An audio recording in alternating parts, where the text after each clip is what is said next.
All anxious to see each other and have conversation, but we are anxious to handle the business of the city this evening. Madam Deputy Clerk, could you please read the roll? Mr. Bozen? Here. Mr. Nichols? Here. Ms. Creighton Smith? Here. Mr. Childs? Mr. Simon? Here. Ms. Wilder? Mr. Foyce? Here.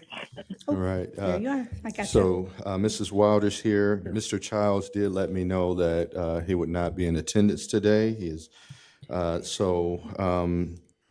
could you all join me in a moment of silence?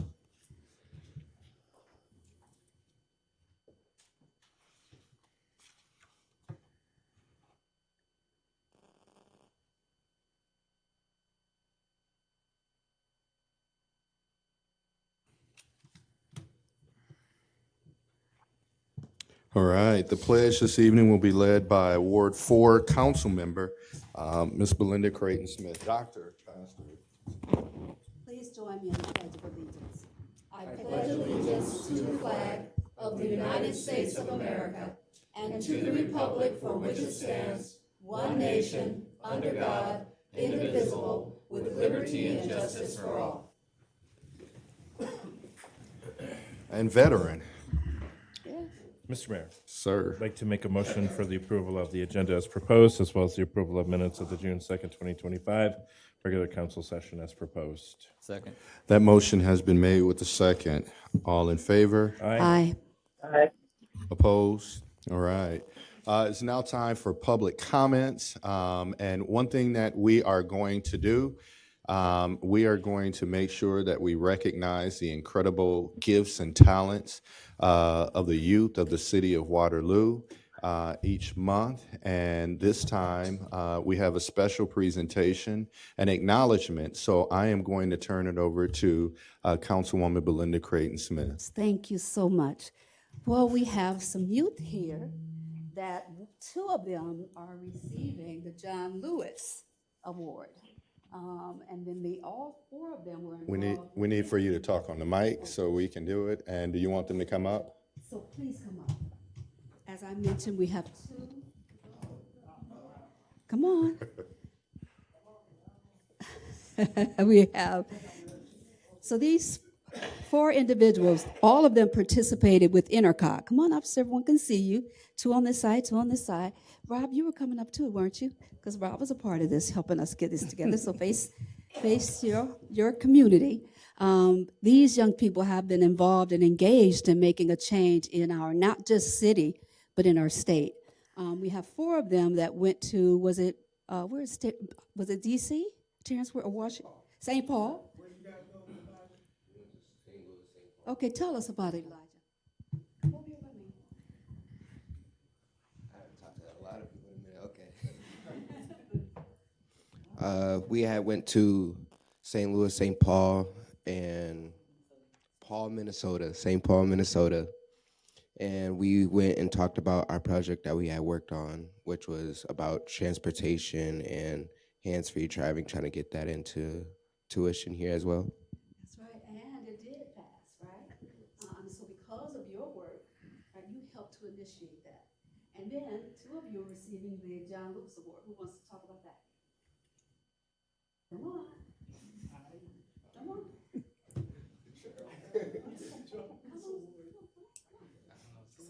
Just say what it is. And why you're receiving it. So we're receiving it because of our work that we've done. Oh, because of the work we've done, and I don't know.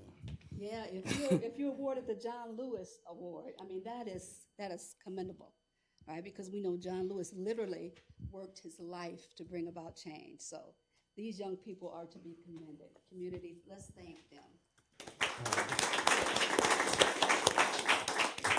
And really quickly, could we have Terrence, could you please come up and tell us a little bit about the program or whoever the director or before he leaves? So could you please come up and tell us about it so we know a little bit more, sir? And while he's coming up, I want each student to introduce yourselves. We'll start here.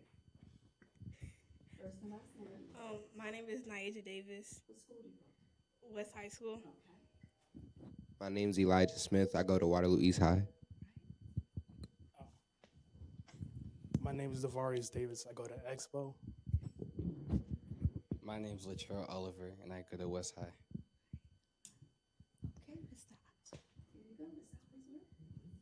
Thank you very much. So Empower Me is a focus on diabetes youth leadership and development program. And we got a chance to do some really cool things with these guys.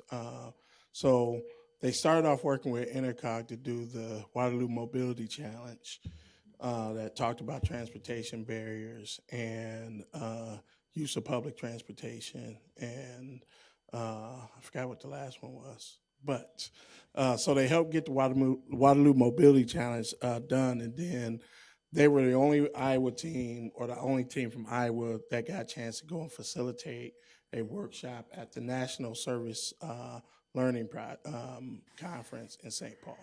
And so all those things, they basically was a research project that did data collection, data analysis.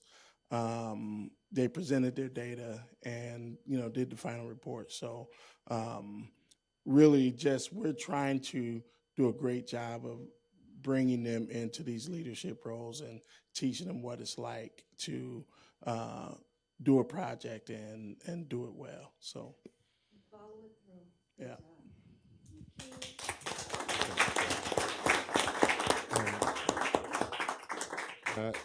And, when I was younger, thank you. When I was younger, I used to think that people like Terrence and people used to volunteer for some of the leagues that we used to have and opportunities. I used to think that all those people that volunteer, they got a lot of money for doing that. But then I started to understand as I got a little bit older that people are providing this service because they really want to impact the lives of young people throughout this community. And so it's really incredible that our young people here and other young people are representing the city of Waterloo to this fullest extent. So to each and every one of you, continue to do your best, continue to be advocates for your community. Know that you're appreciated, and last but not least, understand that you're never too young to make a difference in the lives of somebody. So on behalf of the City Council and all the city staff here, we want to thank you for all your incredible efforts, and thank you for your leadership in empowering our young people. So congratulations.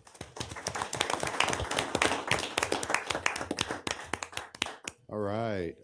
It is your opportunity to leave if you want to. You're more than welcome to stay. But it is public comments time. Please come up to the podium, state your name and address for the record, and let us know your thoughts. I'm Mary Potter. I'm a trustee at the Grout Museum. My office is at 1416 West 4th Street. What I'm here to do is I want to let you know that we are having, for the Grout, a garden party this Saturday. From 1 to 5, and it is going to be a tour of gardens in the area. So we will be visiting many different places that have beautiful gardens, and we would like you all to join us. I know that many times I've talked to you about the need for you to have a membership with the Grout because this is your city. You need to think about what brings people to Waterloo. It's not city council meetings. It's things like the Grout. It's things that have appeal to everybody. So every time I ask you to please consider a membership, I'm asking that to you tonight. If you do not want to buy a membership tonight, you can at least pay $15 for a garden tour pass, and you can go to see 7 lovely gardens on Saturday, or you can hand it off to your neighbor. You can hand it to your wife or your husband, whichever, and go to these gardens. This is a supporting way for the Grout Museum, especially the historic homes, to raise some money for the Grout. And as I was leaving the Grout today from a meeting, Margaret called me and said, Mary, will you please tell the council how much we appreciate the work you gave us and the money that was afforded to us to continue the work of the Grout. We appreciate that very much. Thank you. All right, thank you.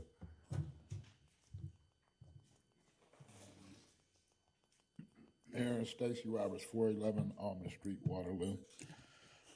I'm here today wanting to speak on the corruption that is being very much overlooked in the city of Waterloo, and not just the city of Waterloo, but also the state, and it needs to be addressed because as you see, some people like the guy in Minnesota act out differently. And what we're sitting here with the examples that's going on in my life is not good. It's not good for any citizen in the city of Waterloo with what is going on with our judicial system. And what I'm talking about is judicial misconduct. And that is a bad place to have misconduct is in our judicial system. And the reason I'm speaking on that is because I have to go before a judge who I've been talking about, possibly two of them, Kellyanne LaCarr, as well as David Odekirk, and I've got to be before possibly David Odekirk July 1st, as far as the farm that I have been talking about, because he's given me a deadline to have an attorney when I've reached out to hundreds of attorneys and not able to get one because of the judicial misconduct that took place. And what it is they've made such a mess of it that they've messed up the integrity of our judicial system. And when you make a mess like that, people are scared to touch it, and I can understand why. Several different reasons. It could be detrimental to a lawyer's career. And when I look back farther to 99, it could be detrimental to their children. So I think that we need to address this. And if we looked at that 24/7 Wall Street report and start back there, because you got to look back in order to correct what's going on right now. And this goes back before the 24/7 Wall Street report was put out, and it's probably topics that I have been talking about that is in that 24/7 Wall Street report. So as a community, as the leaders of our community, someone's gonna have to take the spearhead and contact the federal government and then be able to tell me, Mr. Roberts, we called the federal government and they said they doing it to you and they're gonna keep doing it. So, I mean, we fight for rights for foreigners right now. There's a battle over foreigners getting due process to a country that they came into illegally. And they're complaining about due process when I've been talking about my children who have been, their whole lives have been altered in a negative way because of benign neglect from the very beginning. I've said that there have been policemen involved with this, National Guardsmen. I haven't even mentioned in the last year that there happened to be a guy nervy enough to be around my grandson and let me know he's a Marine around his football career. I think that guy got the memo. That's not a smart thing for you to do. Y'all need to address what I've been talking about, not just for me and my family, but for your children, because people will start acting out and don't bring it to you. They didn't bring it to me. First person they touched was my daughter. Have a good night. All right. So is there anyone else that would like to address the council on non-agenda related items?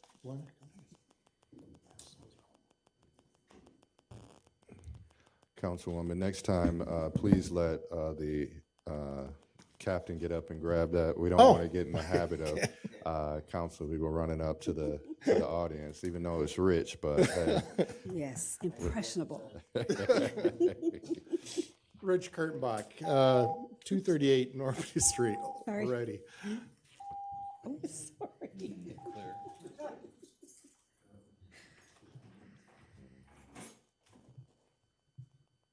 There we go. I got a green light. All right. Rich Kurtenbach, 238 Normandy Street here in Waterloo. I currently sit and serve on the Blackhawk County Board of Supervisors.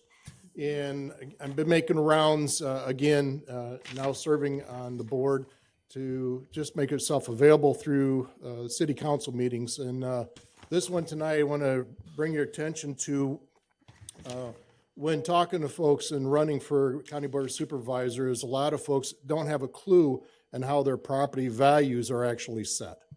And talking with TJ Coling, our county assessor, we are put together 2 classes where we're going to be trying to educate folks on how your property values are set.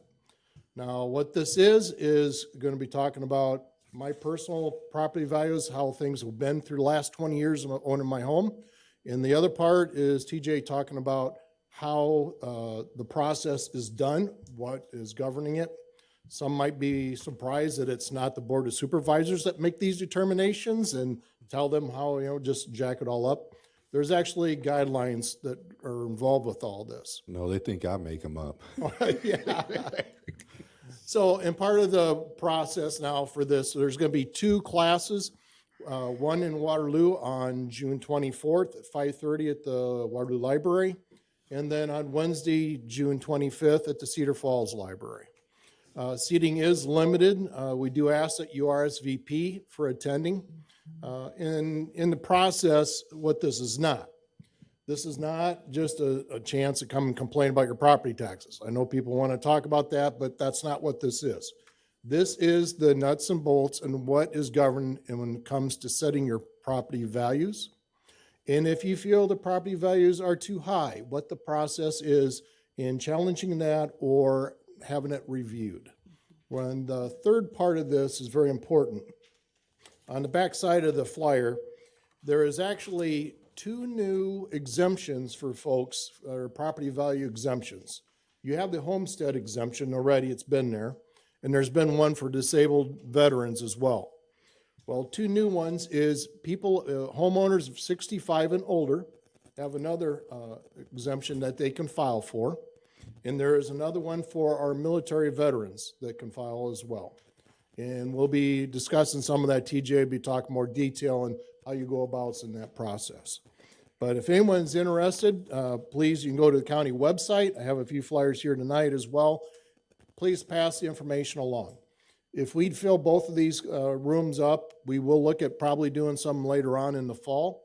But this has been one of the items that maybe 1 in 2,000 people actually knew the details of this. Very, very few people have any clue what is actually involved in setting your property values. So now it's the purpose. Is getting some of the information of what the county does and how it does it out to the folks for your information. Well, I told you how the majority of them think you're made. But I think, and to that point, there's been several conversations. I think I was saw Steve out one night, and someone was very upset, thinking that we dictate how much your house is valued. So, all of us have a role to play. And of course, there's property taxes, there's county services, there's city services. There are a bunch of different services that go into that tax roll, but how your properties are assessed and how that value is indicated, I think is very important. And really, that's a good workshop for people to have too. So we appreciate you doing that as well. So thank you. Oh, that's fine. And that is June 24th, 2025, 5:30 to 6:30 at the Waterloo Public Library, and the June 25th at Cedar Falls Public Library. So please make sure you show yourself at the meetings if you have questions. So thank you. Is there anyone else that would like to address the council on non-agenda related items? Going a second time. Mr. Mayor, I'd like to make a motion to close public comment. Second. That motion has been made with the second. Council? Mr. Mayor, Yes, sir. I had emailed the chief not knowing he was going to be out of town, and then I didn't know who was going to be representing the chief, so I emailed all 3 captains and yourself. Yep. So all I'm looking for is an update on where we're at with animal control and when we're going to be online, so that I get inquiries all the time on when can I get my pet licenses. All right. So I think Mr. Captain McClellan, All right, give us Aaron an McClellan, update. Waterloo Police Department. As we know, whenever we get something new, we try to set deadlines, and I've been here a long time, 28 years. Sometimes we don't make those deadlines, and some of that for reasons that are obvious. We want to make sure that when we roll this out, that it is in good working order. For the last 12 weeks, the animal control supervisor has been doing workshops and meetings regarding the rollout of this. That has to do with marketing. It has to do with how we're going to collect payment, things like that. I've worked with Bridget and her team to ensure that we're able to take those payments in. I'm excited to announce that on June 24th, it will be rolling out. And we have made accommodations, I think, for everyone. Obviously, DocuPet is an online service where anyone can go online and get their license. It's no longer going to be at the clerk's office, but if people would like to come to City Hall, they can also come to the Waterloo Police Department. We will have on our kiosk a way for them to get it there and walk people through that. You can also go out to the Humane Society and get a license there. The other thing that's pretty exciting is we have a lot of pets that are adopted through the Humane Society. Thousands a year, 1,000, a couple thousand a year. Now, when you adopt a pet, before you walk out that door, you will have your pet license. They will be spayed, neutered, so you will get the discounted rate on the pet license. And then when you walk out, you will also have a free pass to all of our dog parks. So those things are pretty exciting. Again, $15 for spayed and neutered, $25 for unspayed and neutered, and then with that license. Now, for our elderly folks or people who are like me and maybe technologically challenged, I would call myself, or at least that's what our IT manager would call me. If you have issues with those things, or you don't have access to the internet, or you're still carrying a flip phone or any of those things, we're going to make accommodations to actually come see you. Our animal control officers will come to you or phone you by appointment at your convenience and walk you through the pet licensing process. So I think we've covered all accommodations. The crew that we have and the staff that we have is ready to be helpful as soon as this is launched. If you have any questions about pet licensing, you can call 319-883-0797. That is the animal control number. They work 7 a.m. to 10 p.m. Monday through Friday. You can also go to animal control at Waterloo PD or WaterlooPoliceDepartment.com with any concerns, questions, or requests from them to come help you in any way, shape, or form.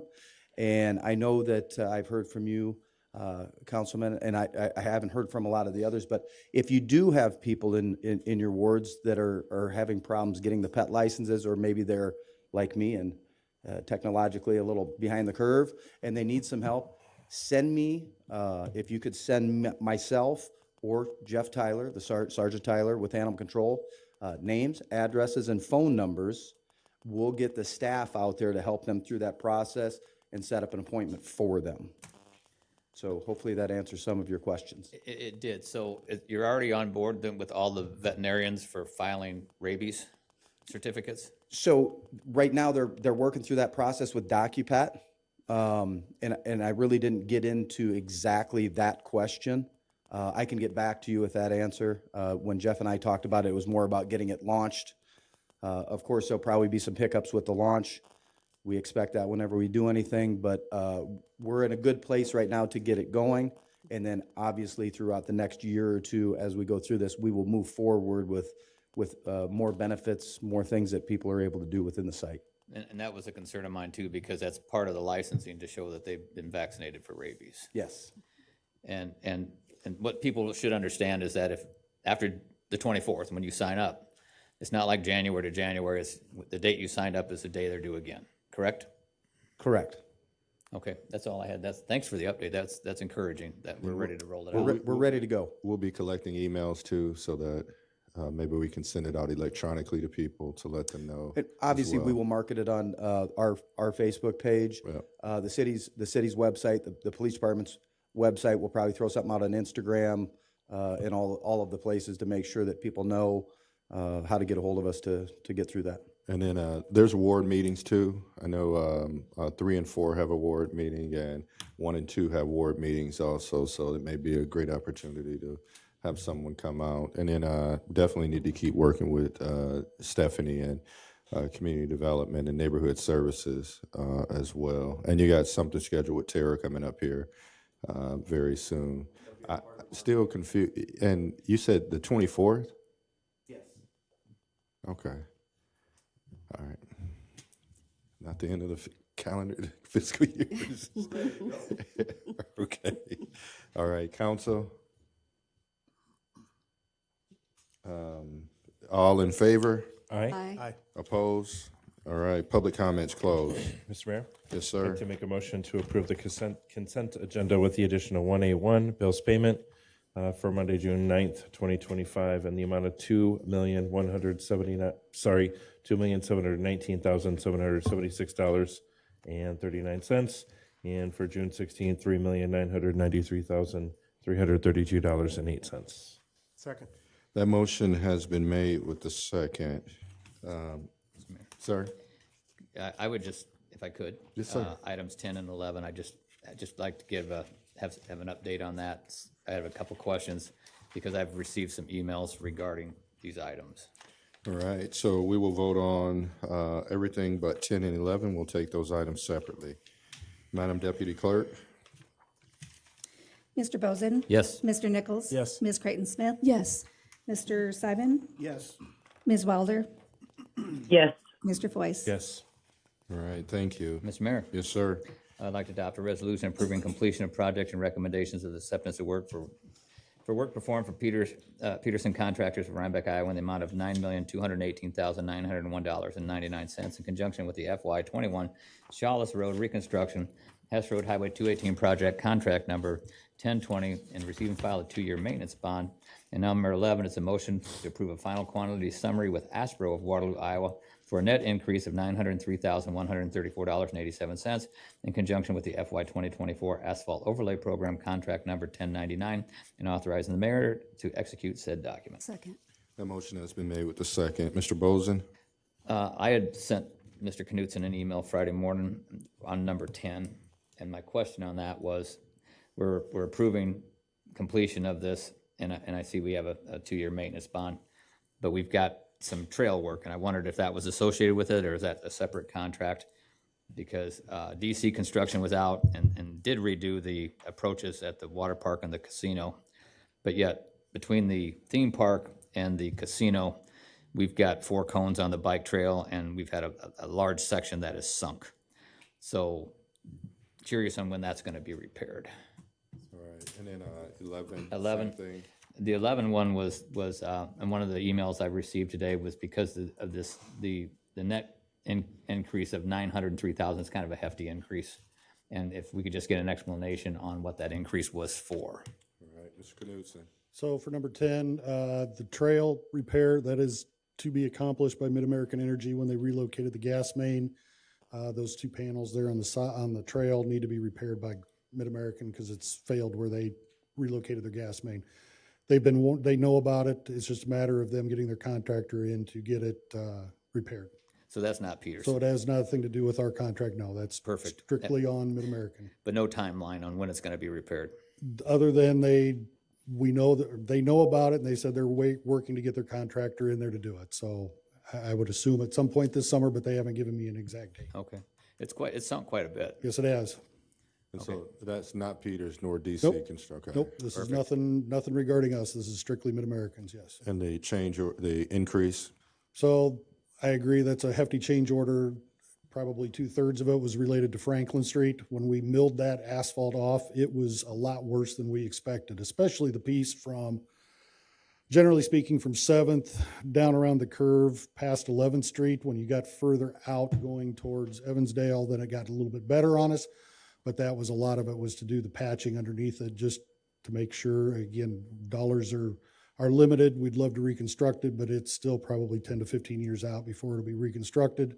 So trying to make sure that we're getting something that's gonna last that long. And that's what I was explaining, that, in my emails, that this is, sometimes it's less, sometimes it's more. It is. But this just seemed a lot more. It was a lot more, and again, when we take our best guess, when we put these projects together, if I had X-ray vision and like Superman and could see underneath it, we'd be a lot closer. But unfortunately, we don't, and we take our best guess, and we were off on a portion of it, so. Thank you. Perfect. Appreciate it. All right. Madam Deputy Clerk, items 10 and 11. Mr. Bozen? Yes. Mr. Nichols? Yes. Ms. Creighton Smith? Yes. Mr. Simon? Yes. Ms. Wilder?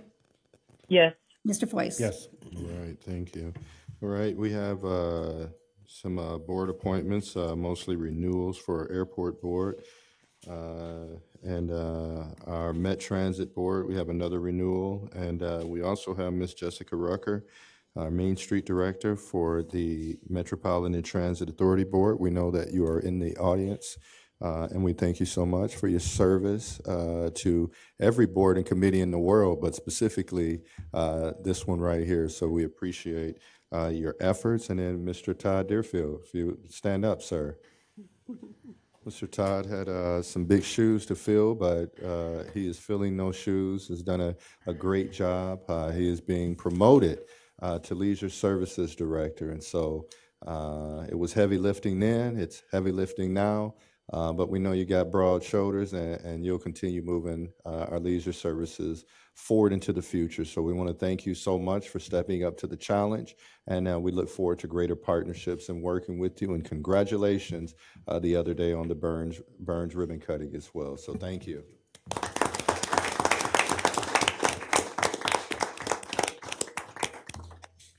All right, anything else I missed?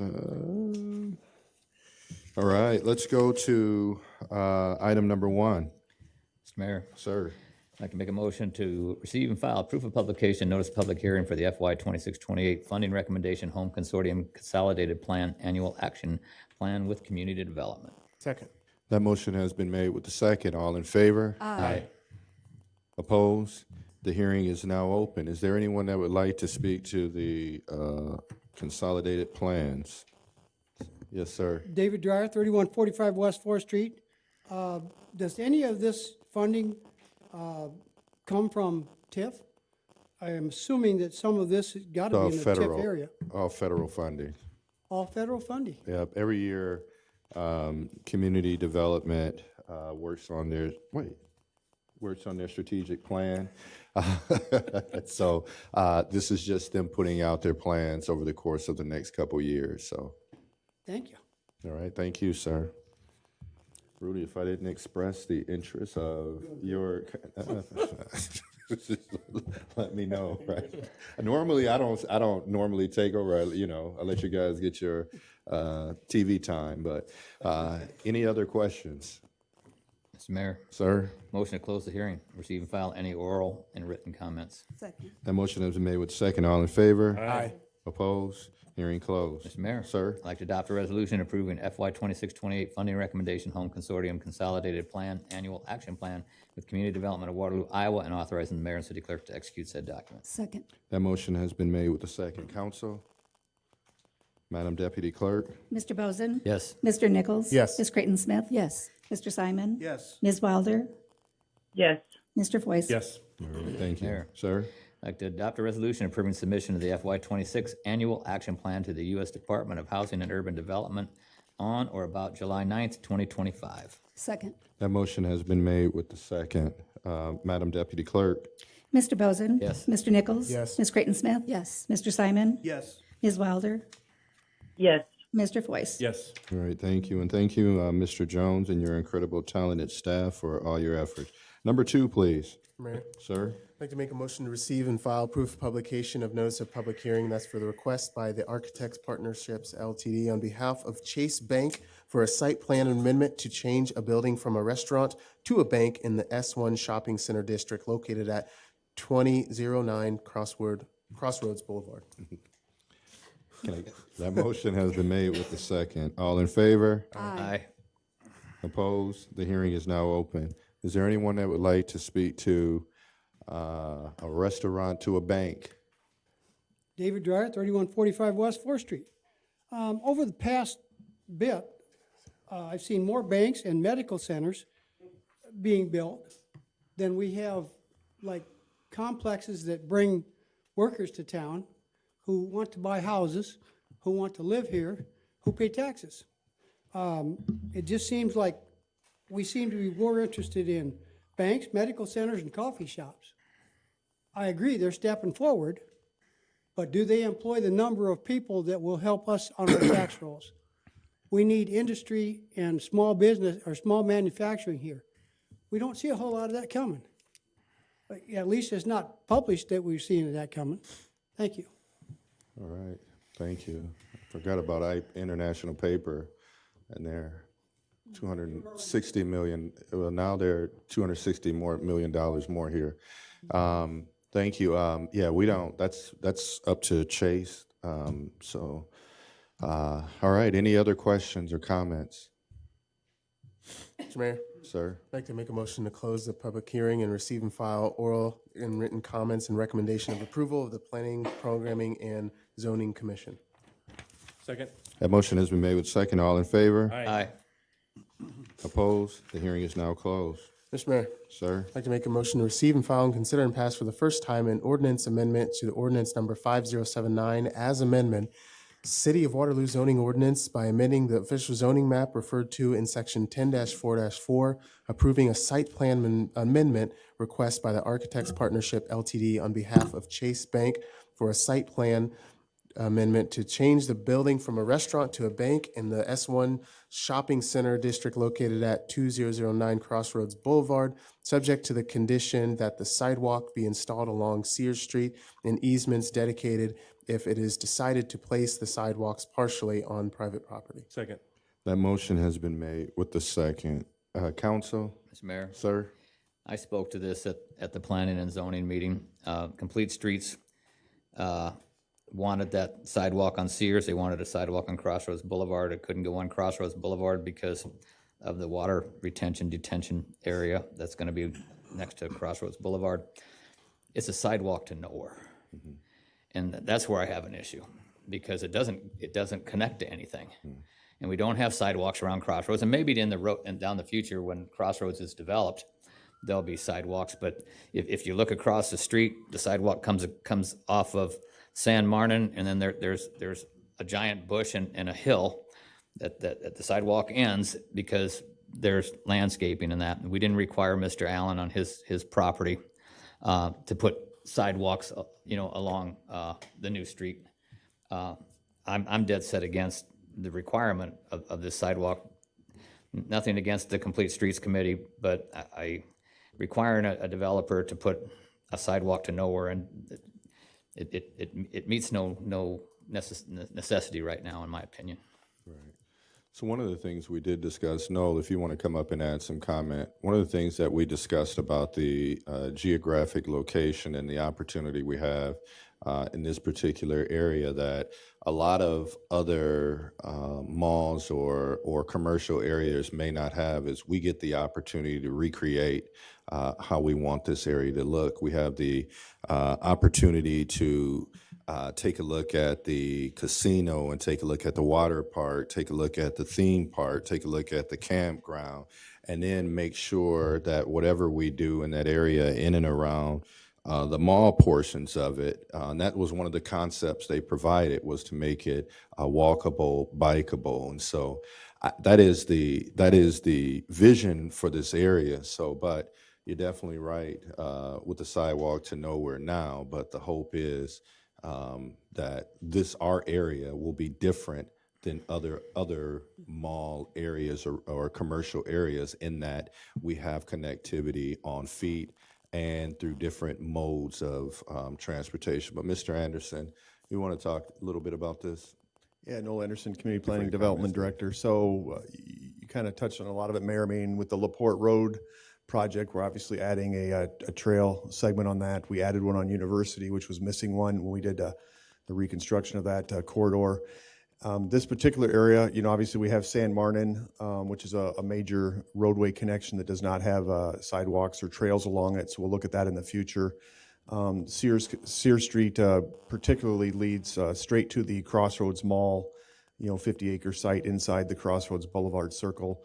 With an active development agreement looking to redevelop that entire area. We'll be looking at what pedestrian accommodations we can make to connect into Sears Street to kind of lead everything into that area, connecting back into LaPorte as we develop some outlots. So they were not able to make the site work very well for the drainage and all that along Crossroads Boulevard.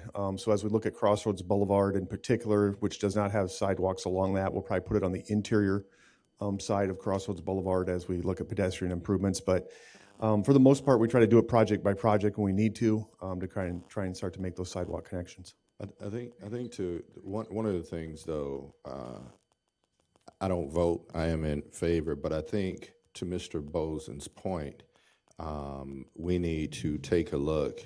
We didn't have one developer do it, we're having another one do it, but we really need to take a hard look at just the complete streets in and around that area and making sure that we build that vision towards the future, sidewalk, walkable, and all those things in that area, because it can come off a little bit, I won't say contradictory, but it can come off a little confusing having this one and not that one and not developing that complete street concept there. I'd have to go back and look at the other strip mall project that we had over there. I thought we'd looked at a connection there as well, but there was a lot of utility issues with the slope and everything on that one. A little bit different than this one, but Right. we Well, that'll definitely be look good at to it. know, right, moving forward. But, Mr. Mayor? sir, So is it not possible to come back in time or go looking into the future when the other businesses or when the mall is redeveloped, that cannot be implemented then at that time? Why does it have to be implemented now? So like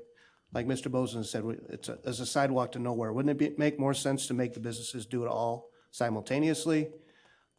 Or is that not an option? I mean, just like you see in a subdivision is developed, a lot of times the sidewalk is put in when the houses are built. So you'll have the same thing within a subdivision as it's being built. The sidewalks are put in as the lots develop. And so we kind of do the same thing on the commercial lots. Sometimes it's difficult to come back later, even though you have the approval or requirement that they do it, for them to get them to do it. From the business standpoint, sometimes it's easier for them to do it up front while they're designing everything to accommodate that, so they're not having construction while their business is open later as well. So like right now, we're going through the different quadrants of the city and people are paying for their sidewalks to be repaired. So this business is gonna put a sidewalk in and it could be 7 years from now before everybody else has a sidewalk and this sidewalk is going somewhere. So then they're gonna have to turn around and repair a sidewalk that shouldn't have been made in the first place or didn't need to be made because it's going to nowhere. So that, you If see it where needs that would repairs, be a yeah, I problem. don't know the life cycle of a sidewalk, but they would be in the program like everyone else, yes. and why don't we have Jamie give some comment as the trail master? One of the things to keep in mind too, it's much easier, Jamie Knudsen, city engineer, one of the things to keep in mind, Mr. Simon, is that eventually, if we don't do this now, eventually we are going to be standing here again in the future and council is going to force somebody to do this. Isn't that what we're doing now? Just force them to Correct, do it? but you're going to be forcing it in and after the fact. We have had an infill program or tried to have an infill sidewalk program for the last 6 or 7 years to get sidewalk placed into subdivisions where there is no sidewalk to close gaps and things like that. It has been very difficult to get funding for that. It has been very difficult to get the homeowners in those subdivisions to understand the vision and the need for it. It's just going to be very difficult to force them to do things in the future. And I believe the difference here, and I do want to make sure that I've got this right, but I do believe that Sears Street does have sidewalk up at the end going across San Martin over to Target. So eventually there would have to be a connection. We'd have to make a little bit of a connection from the end of their sidewalk across our right of way to get to the lights. But at least then there would be a connection over to Target in that regard. The difference is on Penny's, there was no sidewalk on Penny's at all, even up to San Martin. So I think there's a little bit of difference here that you can make the argument that here you could use one, but not necessarily at Penny's. So there's, again, at some point, if we're standing here again, council's gonna have to make the decision to force everybody after the fact to put that sidewalk in. It's much easier to do it up front, as Mr. Anderson said, when they're planning for it now to do it and it's there and it's complete and we know that it is. But what about the other businesses that are around there that were not forced to? Correct, and at some point, we will be here with those as well, but this So why one. not do it uniformly? Correct, but again, you have a chance to put one in here now so that then in the future, you don't have to worry about this particular business, whether it's the bank or somebody else in the future. And I think maybe from the perspective, moving forward, we need to do that because it gets a little confusing if you have to vote on it last time versus this time. But if this is following our policy, I think we need to make sure we adhere to this and moving forward. And we do try to look at those things and do try to make some sense and try not to be capricious about it. I mean, we do try to make sure that if we're going to put sidewalk in, that it's going to lead somewhere. We do look at that, but again, and I made this point at the Planning and Zoning Commission meeting, you got to start somewhere too. Right. In order to get sidewalk in, and we want a walkable neighbor or walkable community, you got to start somewhere. Right. I remember being, I'm sorry. I just had when everyone was I done. want to say something too, but go ahead. It council first always. No, go ahead. I Okay, get my last. Mr. Mayor, I wanted to share that I remember trying to walk from the Port Road over to the crossroads and having to walk in the street and being terrified. So sidewalks, making our community more walkable is key. I mean, that was one of the reasons, that was our initiative as part of the Blue Zones and making our city more attractive for people who want to walk from the hotel to the crossroads and et cetera, so. Mr. Bozen? And like Mr. Knudsen said, there's no sidewalk access at Penny's because we didn't require that development to put sidewalk in. But yet, in that same line, we mentioned that that's our goal, is to get sidewalks along San Martin or whatever and make those connections. But the way it looks right now, the only connection we're gonna have if we even get it up to San Martin is the one on Sears. And so I really struggle with this because like I say, Mr. Simon had a good point. If it's 10 years down the road before they start making connections and we get that crossroads loop in there, the next thing you know, we're gonna go through there with our measuring stick and say, you gotta replace half of these panels. And I have a real issue with that. And I remember being on council, and that was one of the situations we had on Logan Avenue near where Nary's is at. I remember we had people that were literally on wheelchairs that were in the street trying to get across. So we actually had to come back in and pay for that sidewalk and work with them over the course of 10 years to be able to put sidewalk back in there so that all the changes that had taken, we didn't account for that. So it's definitely confusing doing it, one, not having a full vision of the area, and then voting on it right now. But yeah, we got to start from somewhere. But it's council's decision. Madam Deputy Clerk. Mr. Bozen? Yes. Mr. Nichols? Yes. Ms. Creighton Smith? Yes. Mr. Simon? Yes. Ms. Wilder? Yes. Mr. Voice? Yes. Thank you. Mr. Mayor, Yes, sir. I'd like to make a motion to suspend the rules. Second. Motion been made with a second. Madam Clerk. Mr. Bozen? Yes. Mr. Nichols? Yes. Ms. Creighton Smith? Yes. Mr. Simon? Yes. Ms. Wilder? Yes. Mr. Voice? Yes. All right, thank you. Mr. Mayor, Sir. I'd like to make a motion to consider and pass for the second and third times and adopt the ordinance. Second. The motion's been made with the second. Madam Clerk. Mr. Deputy Bozen? Clerk. Yes. Mr. Nichols? Yes. Ms. Creighton Smith? Yes. Mr. Simon? Yes. Ms. Wilder? Yes. Mr. Voice? Yes. Yeah, let's get some consistency on these. Number 3, please. Mr. Mayor, Sir. I'd like to make a motion to adopt a resolution approving the sale and conveyance of 9 acres of city-owned property located east of 180 Warp Drive in the amount of $1 and an additional 4.1 acres in the amount of $123,000 to Cedar River Contracting, Inc., DBA K&W Electric, Inc., including a development and minimum assessment agreement. Second. That motion has been made with the second. All in favor? Aye. Opposed? The hearing is now open. Is there anyone that would like to speak to this item? David Dryer, 3145 West 4th Street. Does this indicate possibly that K&W will be moving to Waterloo? All right, Mr. Anderson, do you want to elaborate?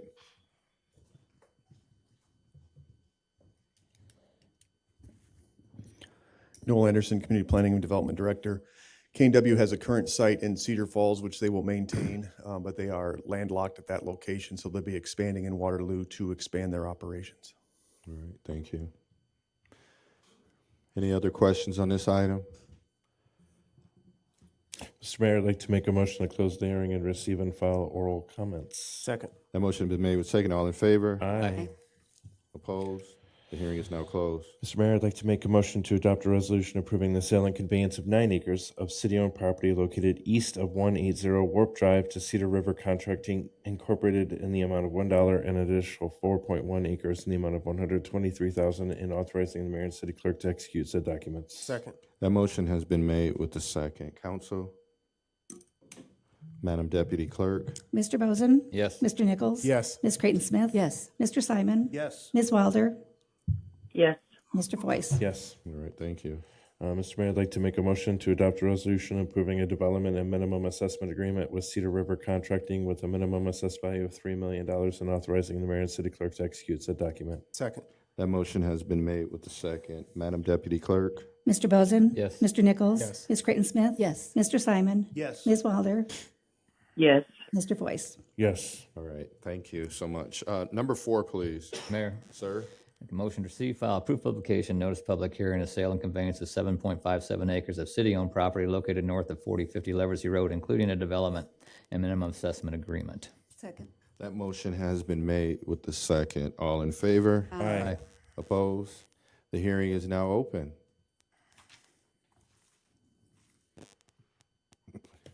Okay. Mr. Mayor, Yes, sir. I'd like to make a motion to close the hearing. Second. That motion has been made with the second. All in favor? Aye. Opposed? The hearing is now closed. Mr. Mayor. Sir? I'd like to adopt a resolution approving the sale and conveyance of 7.57 city-owned property, it should be 7.57 acres of city-owned property located north of 4050 Leversey Road to Zydeco Investment, Zydeco LLC in the amount of $712,000 and authorizing the mayor and city clerk to execute said documents. Second. That motion has been made with the second. Council? Madam Deputy Clerk? Mr. Bozen? Yes. Mr. Nichols? Yes. Ms. Creighton Smith? Yes. Mr. Simon? Yes. Ms. Wilder? Yes. Mr. Voice? Yes. All right, thank you. Mr. Mayor. Yes, sir. I'd like to adopt a resolution approving development agreement with Zydeco Investments LLC with a minimum assessed value of $3 million and authorizing the mayor and city clerk to execute said Second. document. Rah, rah, rah. He just I knew quit what on you the meant. words. Just I just kind of vapor locked. That's good activity going on. Madam Deputy Clerk? Mr. Bozen? Yes. Mr. Nichols? Yes. Ms. Creighton Smith? Yes. Mr. Simon? Yes. Ms. Wilder? Yes. Mr. Voice? Yes. All right, thank you. Could someone take 1, 2, and 3? Mr. Mayor? Sir? I'd like to make a motion to adopt the following resolutions. First is a resolution approving a liability insurance coverage with Chubb Travelers, Arch Allied Coalition, and Safety National for property, tort, employment practices, public officials, law enforcement liability, auto, cyber, workers' compensation, umbrella, crime and fidelity, excess liability insurance, and third-party administrator services. We authorize the city clerk to execute said necessary documents. Second. Number 2, sorry. Sorry. No, that's okay. You paused and I was. Sorry, the pause, got you. Number 2, a resolution approving a fiscal year 2026 contract with Grout Museum, Inc. in the amount of $625,000 to provide educational services and enhance the quality of life for the residents of Waterloo, Iowa, and authorizing the mayor to execute said document. Number 3, a resolution approving attorney fee agreement with Lang and McMahon of Independence, Iowa, in the amount of $30,000 in conjunction with ongoing legal representation, and authorizing the mayor and city clerk to execute said document. No, second. All right, that don't sound so excited. All right, the motion has been made with the second. Is there anyone with questions on 1, 2, or 3? David Dryer, 3145 West 4th Street. First thing I'll say is I am a veteran. I do appreciate the Grout Museum. However, I'm wondering, when the taxes were done before, you had to remove that money from the budget to get the budget under. Where do we now find the money to fund it? I'm not against the Grout. I just wonder where we're finding the money to go ahead and do this when it wasn't able to be in the budget before. Right, well, before we actually finalized the budget, that was removed, a portion of it. But before we finalized, it was actually in the budget. So the dollars are encumbered for already. So it's part of our actual budget. In a couple years, when we have to move our levy back down to 810, that's going to probably mean some reductions in a number of different places. And potentially this could be one of them. But right now, according to the budget that was adopted and that we set our tax rate for, it's included in that budget, the total amount. I guess I'm confused because I was here at both of those meetings. In fact, the special meeting the first meeting when the lady was sent back downstairs, came back up, it was put in. Then according to what I understand, the state, we were over the maximum fixed rate, it got removed. No, I'm confused. no, you're fine. You're fine. Just put it like this, that by the end of it and the time that the budget was voted on and approved, the money and the dollars going to the grout is included in our budget. Okay, As good, well. good. So, no, good questions though, because, you know, whether this amount was removed and whatnot, but it was included in there, so I And then it was- understand. Yeah. Yes, sir. It's confusing to the people that don't have their elevators going to the top story. Well, it's going up there pretty high, so you're doing a good job, because that was a good question. All right, counsel. Mr. Mayor, Yes, sir. can I get a little explanation on number 3? All right. Mr. Is that Peterson. an annual thing? Is this something that just came up, or what? Just a little more information, please. Martin Peterson, Legal Department. This is the nature of a retainer. This is a new firm that's going to start doing work that was previously performed by Mr. Wendland. So this is a ongoing retainer for the onboarding of the firm. And as they bill hours, it will be taken out of this retainer. Okay. So it's not new litigation that's come forward or nothing like that. It's ongoing, and it's just a replacement of one firm with another? Correct. Okay, thank you. Well, new litigation, it just depends on what happens tomorrow. Yeah, I understand. Mayor, Yes, sir. on number 3, I just want to say I'm really sorry to see that we lost Mr. Winland. Yeah. He was an incredible asset to a lot of issues that we've had with the city, but I'm happy he's moving on to a different position somewhere else. Hopefully, he's not as happy. That's a lot of work, you know, Steve. Every day, there's something that comes up, and you know, Marty is versed in a number of different areas, but the expertise from multiple places really helps us. So, Madam Deputy Clerk, 1 through 3, please. Mr. Bozen? Yes. Mr. Nichols? Yes. Ms. Creighton Smith? Yes. Mr. Simon? Yes. Ms. Wilder? Yes. Mr. Foyce? Yes. All right, thank you. 4, 5, and 6, please. Mr. Mayor, Yes, ma'am. Mr. Mayor, I move to adopt a resolution approving supplemental agreement number 1 to a RISE agreement with the Iowa Department of Transportation, originally executed April 7, 2025, in conjunction with the fiscal year 2026 Dakota Drive Extension, Contract 1129, and authorizing the mayor to execute said document. Number 5, resolution approving a professional services agreement with Main Street Waterloo in the amount of, touch my screen, in the amount of $66,000 for fiscal year 2026, and authorizing the mayor and city clerk to execute said document. And number 6, resolution approving a second amendment to the development agreement with Deer Acres LLC to amend the timeline of completion of 2 upper-story residential units located at 1427 West 3rd Street, and authorizing the mayor and city clerk to execute said agreement. Second. That motion has been made with the second. Is there anyone with questions on this? Counsel? Mr. Mayor, Sir? I have a question on 4 and 6. Yes, sir. Under the RISE agreement, when we originally entered into an agreement with this developer, they had agreed to buy the land for $6.3 million.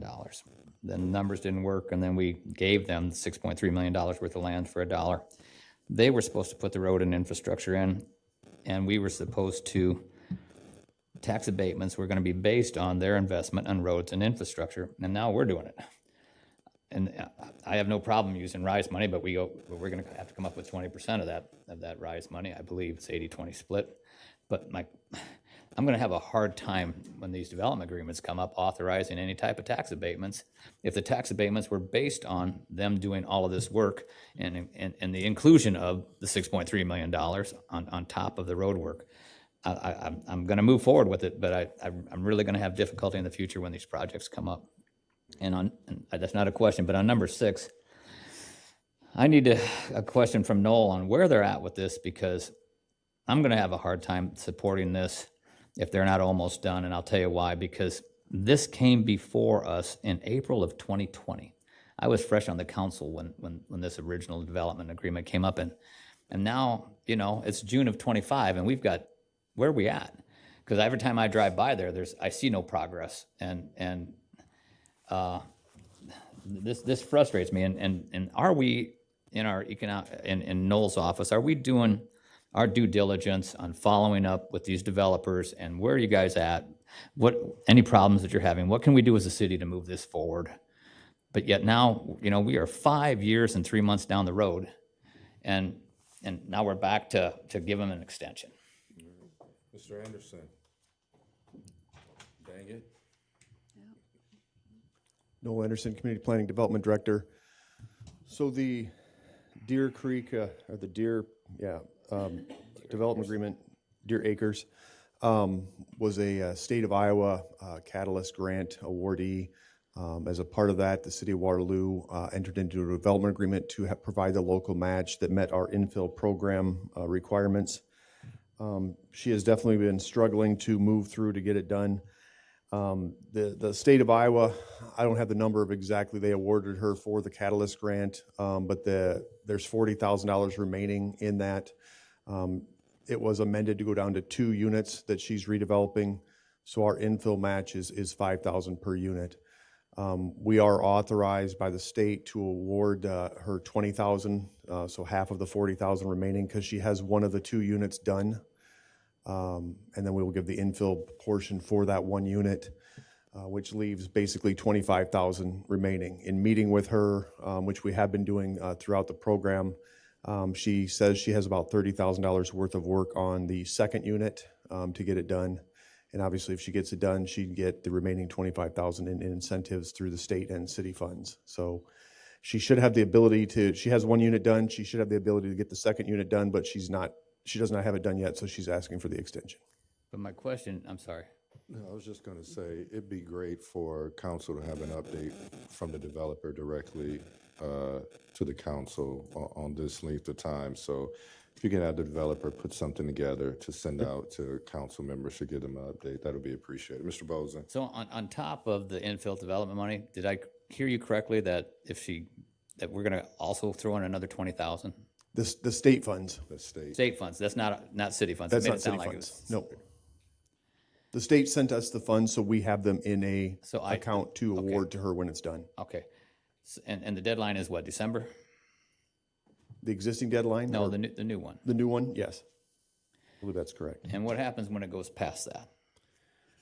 I would imagine she could ask for an extension again, or we'll have to talk to the state what they want to do.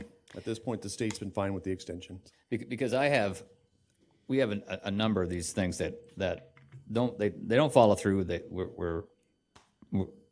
It goes way past the deadlines, but yet on these development agreements, it says that you single-handedly have the authority to grant another 6 months, or your office. And my issue with that is I think that that 6 months extensions should come back before council, as opposed to not knowing, as a council person, not knowing that we've granted them an additional 6 months when they haven't moved off of square one, on some of these projects. And the wording that was put in there for the 6-month extension by the planning director was directly related to COVID. We're in a post-COVID world. It takes longer to get a lot of materials, especially specialty items like windows and materials of that nature. Obviously, we also have the discretion not to grant the additional 6 months. So anytime we're looking at that timeline, we're looking to see that there is substantial progress being made on the project and it is moving ahead. And obviously, our goal is to get the projects done. But again, that 6 month extension is your office giving it, not council granting it. Correct, unless it goes past that. Well, we don't even know if it goes past it until someone sends you an email and goes, where are we at with this project? I can definitely let you know if we give any 6 month extensions. We've given one. But I personally, as a council person, I would like to see it, though, if we're going to grant a 6 months extension, that comes back before council and we have an update on why we're granting that 6 month extension, as opposed to us being in the dark on that 6 month extension. That's just my thoughts on it. So no, how much money are we into this project? How much money did the city spend so far? City of Waterloo, with this first unit being done, $5,000. So, but that's part of our standard policy. The state that is we support. substantially in there more. Right, so the majority of money from this project is coming from the state, and we just have our regular policy. Correct. So what would happen?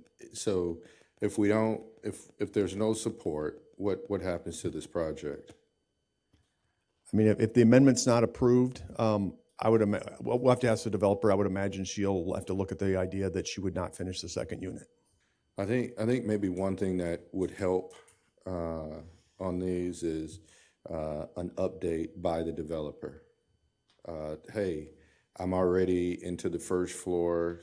This should be done, and that wasn't provided to the council.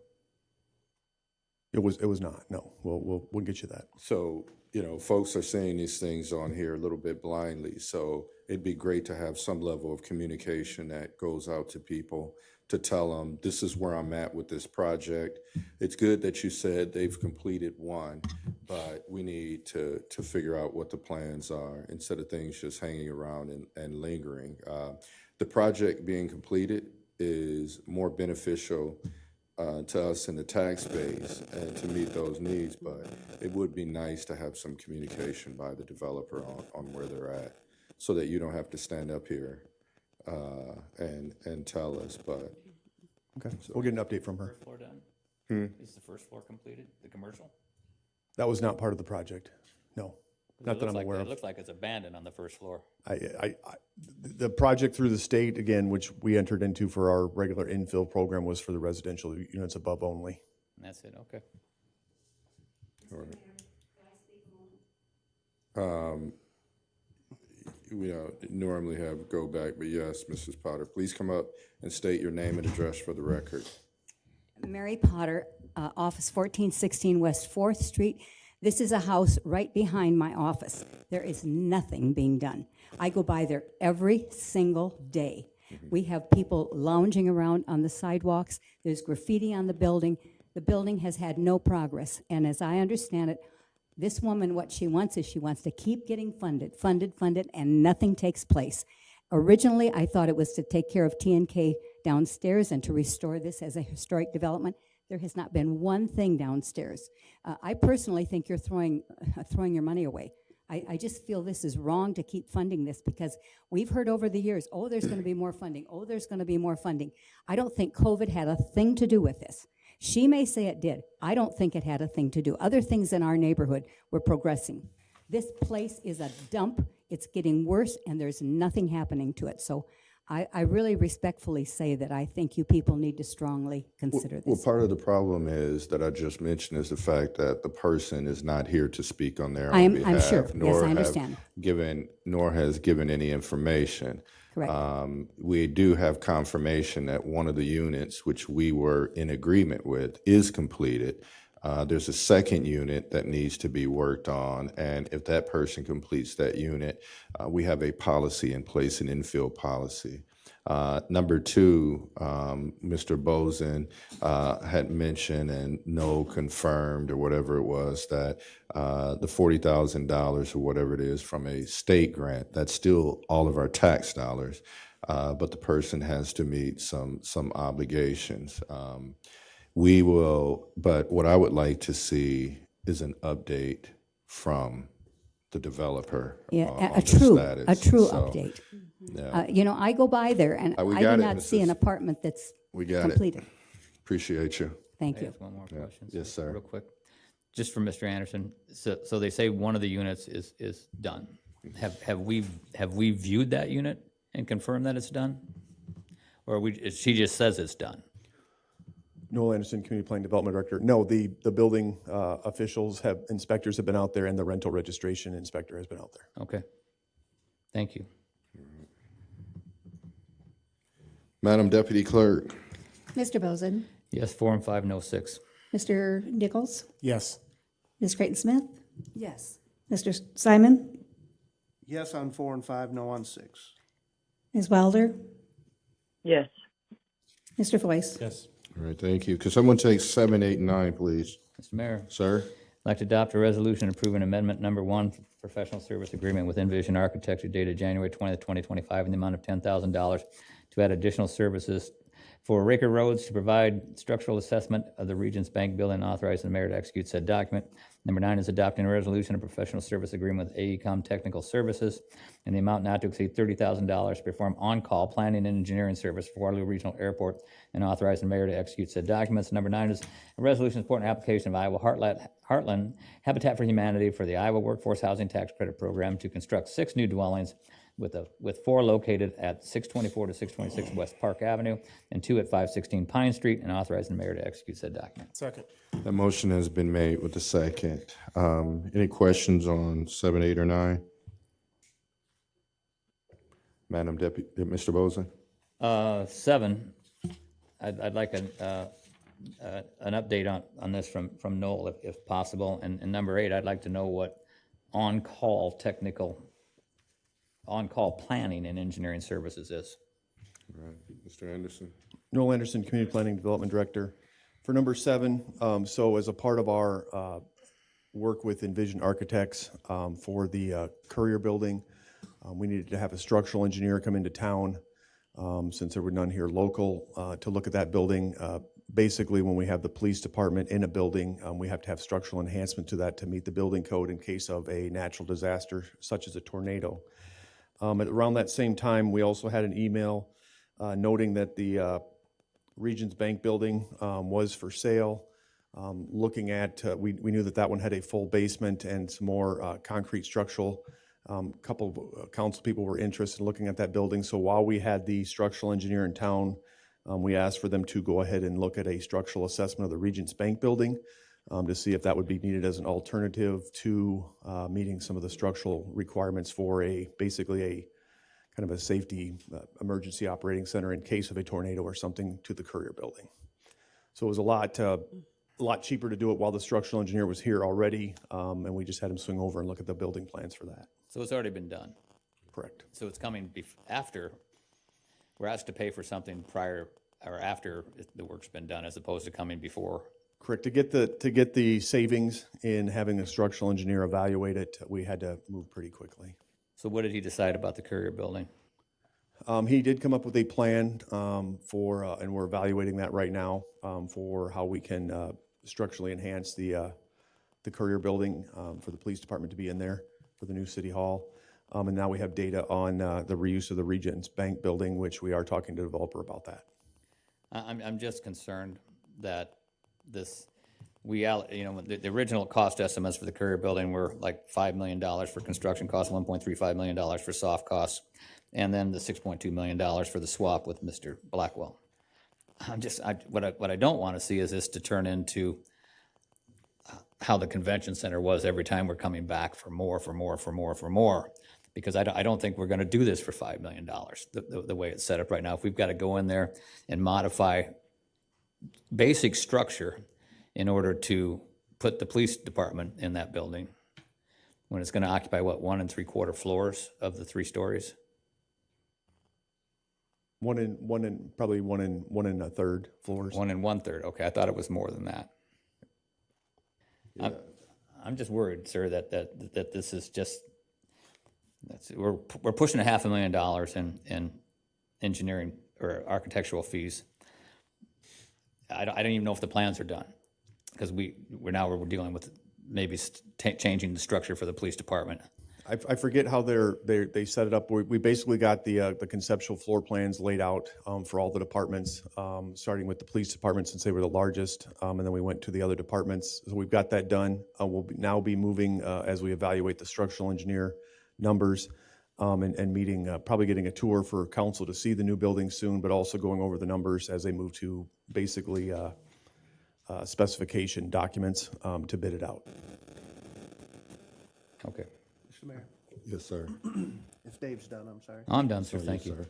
So, getting back to the findings that this gentleman made when he was in town, that we hurriedly used him since he was in town to save money, what were his findings, and were they made available to the council, or will they be? Or We just got them Just back, now so the getting architects are looking at them right now, and they will be, yes. I just went over Friday to the architect to take a look at the preliminary conversation. And so this building is going to be more than that by the time we're done. It costs to build it, to retrofit this building still cost more than what it would cost to go into a younger building. Number two, just for what people to understand the conversation that we're having, in order to be able to move police services anywhere, you have to make sure that your building is capable of handling some level of tornado or emergency disaster. I always tell people if City Hall closes down and there's no police services or fire services, you probably want to run. And so we need to make sure that this building can be able to handle some level of natural disaster impact. At the same time, simultaneously, we're always also taking a look at other buildings as well to make sure there can be mobile operations if we need that. So when we're talking about the structural engineer taking a look at the foundation and how solid that building is, that's the part that we're talking about to make sure that in an emergent situation, that the building can withstand it at some level to still be able to function for a police department. Their operations are there. Our central operating processes are there with Chris and IT as well. So we have to make sure all those things are secure, but yet and still it's retrofitting this building will still be more than that. So yep, there's a cost, and it's probably in the double millions of dollars to be able to build a brand new building. So yes, Mr. Boson is correct. It's going to be more. Right now, it's anywhere between maybe 5 to 1 million to make sure that that building is secure. So that'll be coming forth here within the next month for you to all take a look at as well. I had a question on number 8. Yes, sir. On what exactly is on-call planning and engineering services? Yeah. Noel Anderson, Community Planning Development Director. So working around the airport, we're seeing a lot of great development out there. Some of them are smaller businesses. Some of them are businesses that do a great job at what they do. One of the things we try to help them with is through the FAA permit process. So required for that is we have to have basically a survey of where the building's going to be built. They basically put the elevations of the 4 corners of a building roughly, and everything on the site plan has to be submitted to the FAA for the FAA to approve construction to happen out there. AECOM, as the airport engineer, had done it under the airport contract for years and just did it as one of their additional services. We've decided to break that out for keeping track of funding. And they're doing a lot of work out there right now for the International Paper Project, but also a lot of the smaller projects. They'll be doing all the work for the City of Waterloo to help get the FAA permits to keep those projects moving ahead. So as their work is performed, it comes out of the 30,000. Correct. Yep, they bill us as they do work. Okay, it's kind of like a Like a retainer. Kind of like our retainer for the new attorneys. Thank you. Thank you. Any more questions? Madam Deputy Clerk? Mr. Boson? Yes. Mr. Nichols? Yes. Ms. Creighton-Smith? Yes. Mr. Simon? Yes. Ms. Wilder? Yes. Mr. Foyce? Yes. All right, thank you. 10, 11, and 12, Mr. Mayor, sir. I'd like to make a motion to adopt a resolution approving a professional services agreement between Gross Cedar Valley and the City of Waterloo in an amount not to exceed $231,600 for the fiscal 26 and fiscal 27 business partnership, and authorizing the mayor and city clerk to execute said document. A resolution approving an agreement to obtain funding through the Iowa Department of Transportation's Revitalize Iowa's Sound Economy RISE Immediate Opportunity Program for the Warp Drive construction project located west of the Waterloo Regional Airport, and a resolution approving a professional services agreement with Vandewall and Associates, Inc. in the amount of $72,000 in conjunction with the Downtown Master Plan implementation, and authorizing the mayor and city clerk to execute said document. Second. That motion has been made with the second. Council? Madam Deputy Clerk? Mr. Boson? Yes. Mr. Nichols? Yes. Ms. Creighton-Smith? Yes. Mr. Simon? Yes. Ms. Wilder? Yes. Mr. Foyce? Yes. All right, thank you. Could someone take number 1? Ordinances. Mr. Mayor, Sir? I'd like to make a motion to receive and file and consider and pass for the first time an ordinance amending section 5-2-13 fireworks for the City of Waterloo Code. Second. That motion, Do you need to read all of that? Yeah. I'm Mr. sorry. Bozen, that's okay.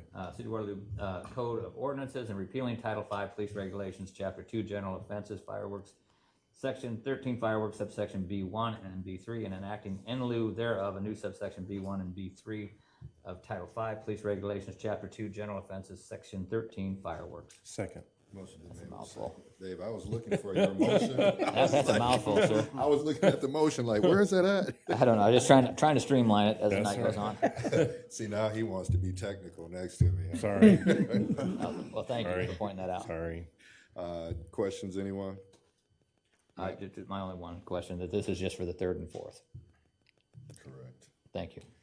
I wish it was the 5th too, because it took me a whole 10 years to start coordinating with Cedar Falls, and it's gone in one instance. But then again, your 3rd and fireworks are 4th. the 5th, correct? Yeah, but public. They can always come down to your mayor's fireworks. All right. Madam Deputy Clerk? Mr. Bozen? Yes. Mr. Nichols? Yes. Ms. Creighton Smith? Yes. Mr. Simon? Yes. Ms. Wilder? Yes. Mr. Foyce? Yes. Motion to suspend the rules. Second. Motion's been made with the second. Madam Clerk? Mr. Bozen? Yes. Mr. Nichols? Yes. Ms. Creighton Smith? Yes. Mr. Simon? Yes. Ms. Wilder? Yes. Mr. Foyce? Yes. I'd like to make a motion to receive and file and consider and pass for the 2nd and 3rd times and adopt said ordinance. Second. A motion's been made with the second. Madam Deputy Clerk? Mr. Bozen? Yes. Mr. Nichols? Yes. Ms. Creighton Smith? Yes. Mr. Simon? Yes. Ms. Wilder? Yes. Mr. Foyce? Yes. Mr. Mayor, Yes, sir. I'd like to adopt a resolution rescinding resolution number 2025-110. Second. The motion's been made with the second. Madam Deputy Clerk? Mr. Bozen? Yes. Mr. Nichols? Yes. Ms. Creighton Smith? Yes. Ms. Wilder? Yes. Mr. Simon? Yes. Mr. Foyce? Yes. Motion to adjourn? Second. Motion been made second. All in favor?